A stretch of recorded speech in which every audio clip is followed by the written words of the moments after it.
Advisors, Scott Morey. Hi, Scott. Hey, Jerry, how are you? Good to see you. Good to see you. Tell me a little bit about some of the exciting things and the trends that you're seeing evolving at this year's show. Well, I think probably the biggest trend I would see, and it's in and around the show, and it's not obvious, is the sheer amount of capital that's coming into the space. Yeah. And as a result of that, you see a number of companies that are here, maybe for the first time, but in many cases, been here for a while, like VTS or Honest Buildings and some great companies, but with a lot of capital behind them. Right. And I think since I always enjoy seeing you, by the way, Thank you. every year. Thank you. It's been a long time. I've had a lot of fun. But if I go between this year and last year, that has accelerated. Yeah. And it's not the first time in this space, right? If you go back, history repeats itself in some ways it doesn't, right? And you look at the late 90s, early 2000s, and Jim Young talked about it in his opening session, and there was a ton of money that went out then, and I don't know how close you were in the space. You weren't doing this then, sadly. I wish you were, but you weren't. And at one point, I was tracking 300 different startups. And out of that today stands maybe 10. Yeah. And so what's interesting, I think, and it's a long answer to a short question, is you're seeing all this outside capital, and the reality is if you and I had our own fund, and let's say we had $50 million, I'm making it up, is we don't expect really all that $50 million we invest for each of those companies is going to work. You need one or two to hit the home run. Right. And I think right now we're close to a turning point where we're going to see how that washes out. And you're going to see a level of disruption, positive and negative, wash out. And on the negative, you see a recapitalization for those that are still optimistic. And kind of, I expect, hopefully I'm able to talk to you next year, and you're here and I'm here as well. Sure. That the conversation then will be around that, and the winners and losers kind of around that, right? Because we're really kind of in the early dating glamour stage of this is great, and right? Yeah. But I think is the biggest change today, kind of, I think, in the conference. If you were a betting man, what would you say are the next innovations that you think will stick around? Well, I think it's a different conversation from what we had last year, too. If you recall, last year we were talking about services relative to the owners providing, right? Right. The movie theater example, and we were going through, and the stuff that has real return on it.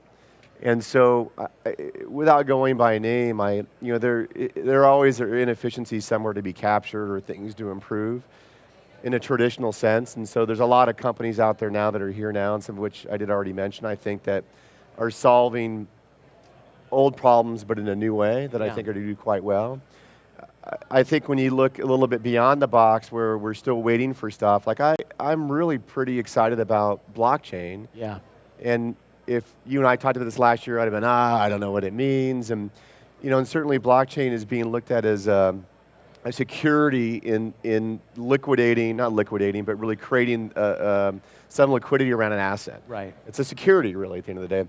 But what excites me more is not that, because that's pretty obvious, is I really believe about how we account and interact as businesses using the blockchain sort of framework is going to revolutionize back offices.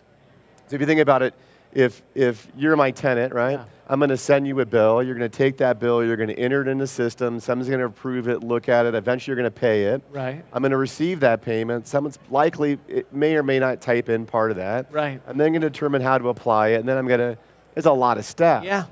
So in theory, with blockchain, with a simultaneous dual ledger, that all goes away. Yeah. And it becomes much more about the review and kind of analytics about it. So we'll see. And let's not forget just the financial institution part of that as well, which kind of gets obviated. Correct. So the question is what's the opportunity?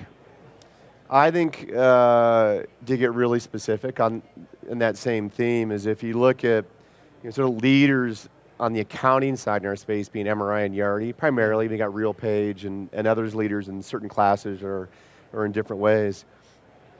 It's tough for them to do that in some ways, and if you look at it, I actually think there's a middleware play where someone is automating the interactions within those solutions and automating the financial transactions with the bank, and that's where it starts.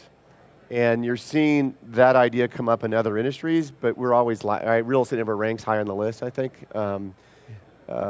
typically. Yeah. I think it's going to go in that direction, and that'll be the impetus and effect that will then kind of restructure and redo that environment. So we'll see.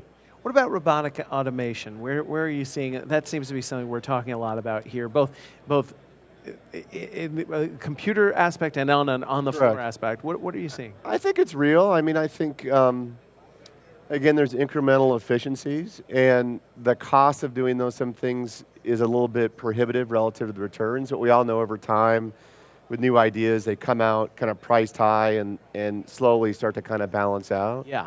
So I too think there are, real opportunities there. I don't think they're going to be earth-shattering, but I think they're going to be gradual over time, and I think they're real. So. What are people sleeping on?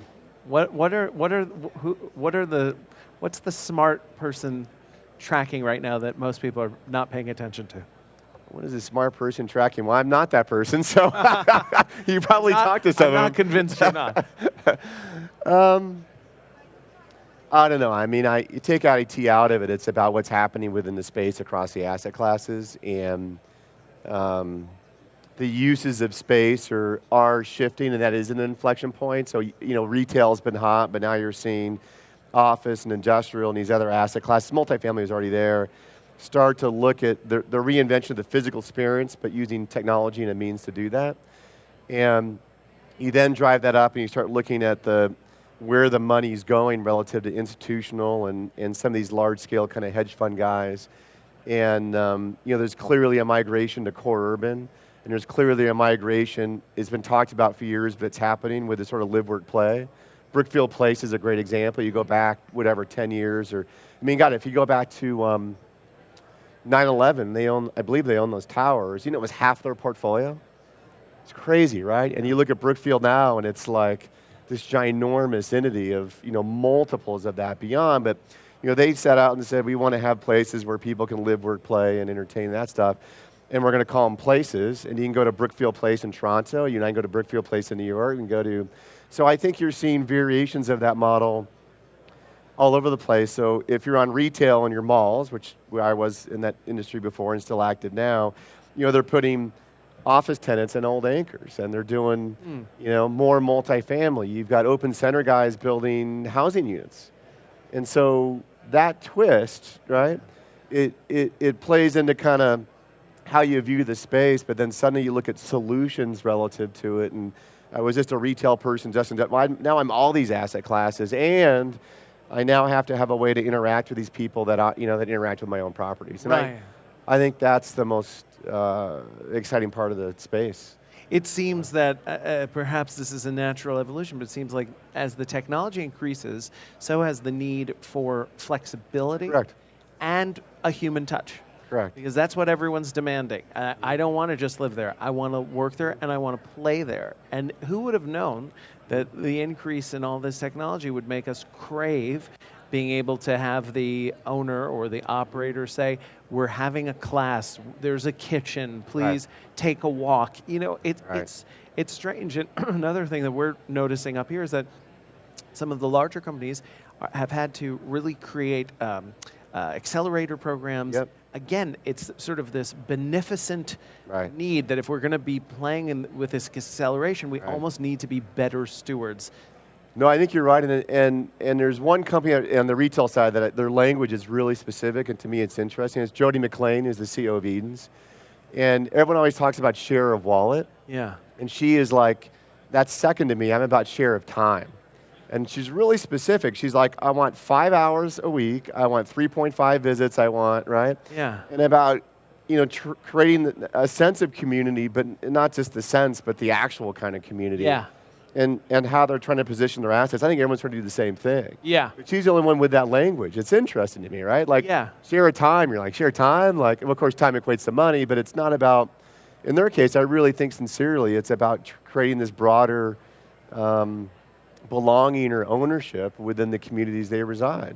That's interesting. Yeah, it's almost as if in the 80s with less technology, we could fake sincerity much easier much more easily because we were around each other more. But now that we're zipping past each other, the time has to be very focused, very quality. And productive. Yeah. Because you go way back, the sense of community, in the 70s and 80s for a lot of us, it's probably malls. Where would you go with your friends? It was a safe place for your parents to drop you off. Right. And It still is actually, but it's not that simple anymore, right? And now, not just kids, as we as adults or millennials or whatever age category want more. And I guess you're right, it is about efficiency and access and flexibility, you know?